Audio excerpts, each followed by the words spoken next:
Cordial saludo, tutor. Mi nombre es John Edison Espinosa Ramos, licenciado en Educación Física y Deportes. Resido en la ciudad de Villavicencio Meta y a continuación realizaré mi presentación con respecto a los modelos educativos en la historia de América Latina del doctor Gregorio Weinberg y los sistemas educativos modernos para América Latina de la doctora Clara Inés. Pues bien, como ustedes pueden evidenciar, mi trabajo está apoyado en la plataforma Parlet. En esta he realizado una curación de contenido. Ustedes pueden visualizar acá toda la información que hemos estructurado para dar a conocer el tema en mención. Hay unos videos de apoyo que ilustran la idea que se tiene con respecto a la entrega de este material académico. Esta presentación está estructurada de la siguiente manera. Tenemos una reflexión por parte de las ideas del doctor Gregorio Weiner con respecto a los modelos educativos pedagógicos y posterior a esto tenemos todo lo que es la estructuración basados en su texto con respecto a cómo ha sido la historia y cómo ha sido ese trasegar de ciertos momentos importantes de la historia de América Latina para llegar a lo que es un modelo pedagógico educativo actual, o al menos hasta donde lo menciona el capítulo número 5, que es hasta los conservadores y los liberales. Pues bien, la estructuración está en la siguiente manera. Vamos a presentar la educación prehispánica, donde hay tres culturas principales donde se generaron ciertos fenómenos, los tupís, los aztecas y los incas. Posterior a eso hablaremos sobre la época de la colonia y hablaremos de esos dos modelos que se presentaron en dicha etapa, el modelo hispánico y el modelo lusitano. Además de eso, entregaremos una línea de tiempo clave con respecto a la entrega de algunos datos puntuales que han marcado la historia de la educación en América Latina. Posterior a esto, hablaremos sobre el periodo de la Ilustración, hablaremos sobre ese versus que existe entre la Ilustración y la emancipación, hablaremos como lo es la emancipación como tal y esa enseñanza mutua que se originó. Y por último, basados en las ideas del doctor Weiner, hablaremos sobre ese periodo de tránsito entre los liberales y los conservadores, ¿sí?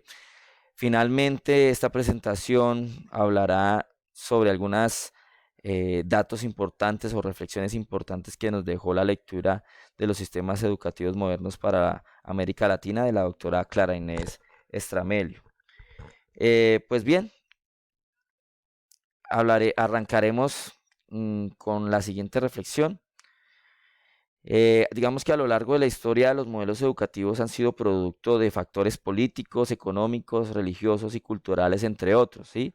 Esto pues ha estructurado o se ha estructurado con base en los intereses institucionales imperantes de cada época. Es decir, cada época ha tenido unas exigencias, unas demandas con las cuales los gobernantes han intentado suplirlas buscando la formación de ese ciudadano que se necesita en ese momento, dependiendo de esas relaciones de poder que se muestran en ese momento determinado de la historia, ¿sí? Eh, Hablaremos ya directamente sobre las ideas de Gregorio Weiner, donde pues nos expresa o lo que hemos podido encontrar en su texto, Modelos educativos en el desarrollo histórico de América Latina, y analizando pues los modelos educativos y entendiendo que cada época existió un modelo pedagógico que pues establece este autor obviamente y lo considera que es un estilo de desarrollo de un modelo pedagógico, estableciéndolo como un proceso dialéctico entre relaciones de poder y conflictos entre los grupos y clases sociales, ¿sí? Pues obviamente que derivan de las formas dominantes de acumulación de capital, de la estructuración y las tendencias, de la distribución del ingreso, de la coyuntura histórica y la dependencia externa que se tiene en cada momento de la época, ¿no? Así como pues obviamente todo lo que son las costumbres, los valores y las ideologías. Pero ¿qué es un modelo pedagógico? Pues según Weiner, es un sistema pues, que orienta, ordena a distintos actores sociales o organismos que se interrelacionan, ¿sí? ¿Quiénes son esos actores sociales? Pues es todo el cuerpo docente, son los padres, los alumnos, el gobierno, digamos que los funcionarios y del gobierno que toman las ideas y las decisiones de cada territorio, ¿no? Estos pues se interrelacionan y pues van variando según el tiempo y el lugar. Podemos también encontrar, digamos, por qué Gregorio Weiner menciona que es un estilo pedagógico de desarrollo y que es un proceso dialéctico, ¿no? Digamos que él refiere a las relaciones de poder que justamente son conflictivas entre los actores sociales porque son eh, demasiado hostiles, ya que estos intereses de poder buscan apuntar hacia dónde va la educación y qué sujeto pedagógico se quiere o se pretende formar. Digamos que en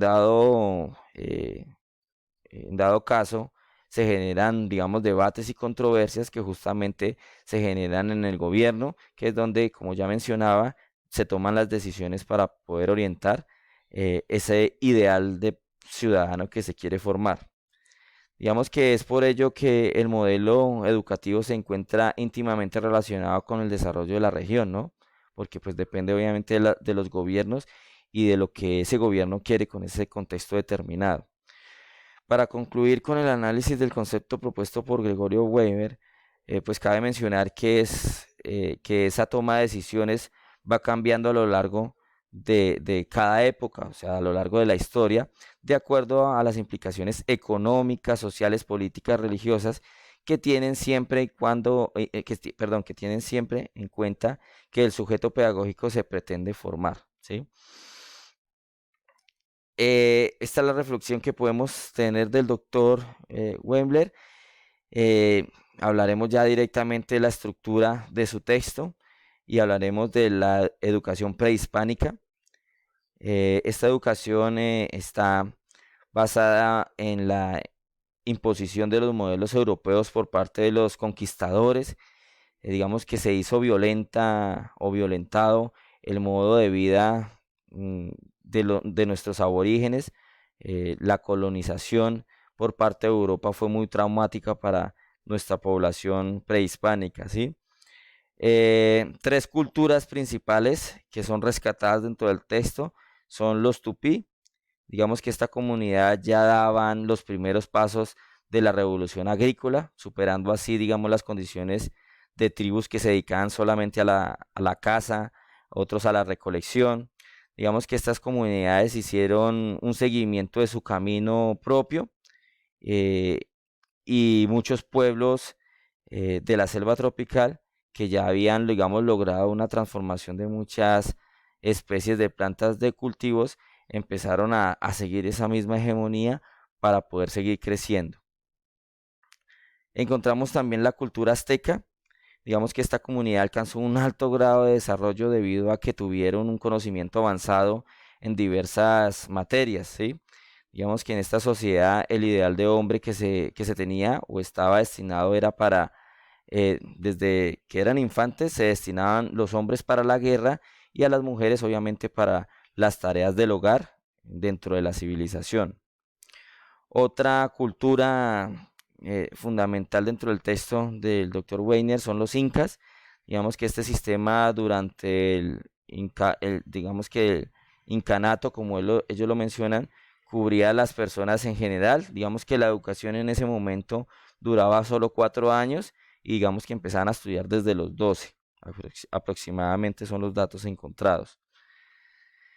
Pues bien, luego de hablar del proceso eh, prehispánico, nos dirigiremos a hablar sobre el periodo de la colonia.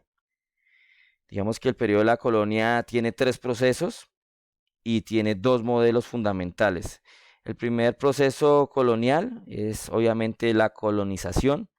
Digamos que fue el arribo de los europeos al Nuevo Mundo, constituyendo un verdadero cataclismo para los indígenas, ya que ellos introdujeron las armas de fuego, los caballos, con ellos trajeron las epidemias como la viruela, el sarampión y el tifo, que afectaron mucho nuestras comunidades indígenas, además de obligarlos a hacer trabajos forzados que los obligaban a desplazarse por grandes extensiones de tierra, alteraciones de la dieta alimenticia, en todo lo que tiene que ver con eh, el descenso demográfico y la esclavitud, causaron un gran traumatismo dentro de nuestra comunidad indígena.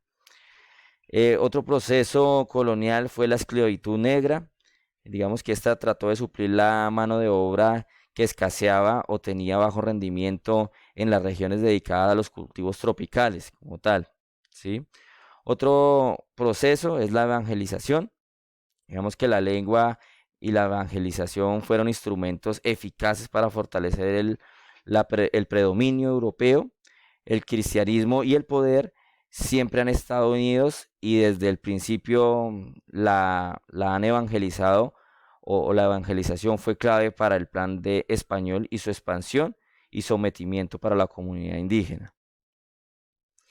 Los dos modelos hispánicos fue impuesto más que nada por las grandes potencias coloniales y se dio de forma jurídica o administrativa, ¿sí?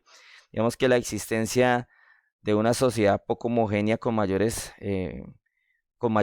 marginadas y rurales, digamos que no facilitó las tareas evangelizadoras de los jesuitas, ¿no? Y obviamente educativas. Digamos que la enseñanza femenina se consideraba casi insignificante desde el punto de vista formal. Digamos que los jesuitas fueron los encargados de esparcir el conocimiento religioso y obviamente adoctrinar de manera opresiva la educación y la importación del saber, ¿no? Otro suceso fue la aculturación, que fue un proceso de moldeamiento basado en las tradiciones culturales europeas para la imposición de leyes y procesos convenientes para el gobierno imperante de la época, ¿no? De igual manera, pues la enseñanza estaba orientada por supuestos y de manera memorística y opresiva. El periodo o el otro momento, o el otro modelo, perdón, es el lusitano. Este modelo lusitano fue muy diferente, ya que en el caso del grado de desarrollo de la población autóctona, indica pues su número de reducción proporcional a la superficie y a su dispersión, ¿no? Habían ya más pocas personas. El modelo colonial brasileño, digamos que poseyó por su parte rasgos específicos que lo distinguen del español, aún manteniendo algunos elementos comunes. Digamos que la educación formal estuvo a cargo fundamentalmente de la compañía, de la religión, y se convirtió obviamente Brasil en una eh, replicación de esa cultura tradicional, de esa cultura tradicional católica, donde la palabra de Dios era fundamental para la educación por excelencia de su comunidad. Digamos que en cuanto a los colegios, digamos que el acceso era limitado, digamos que no solo por razones o órdenes económicos, sino por la exigencia de la pureza de sangre que constituía por lo menos que los únicos centros de actividad cultural fuera únicamente por las personas que eran consideradas de sangre limpia y que podían acceder a la educación. Esta es la primera parte de este video. En el siguiente video hablaré sobre las otras características que se tiene en las ideas de Weiner.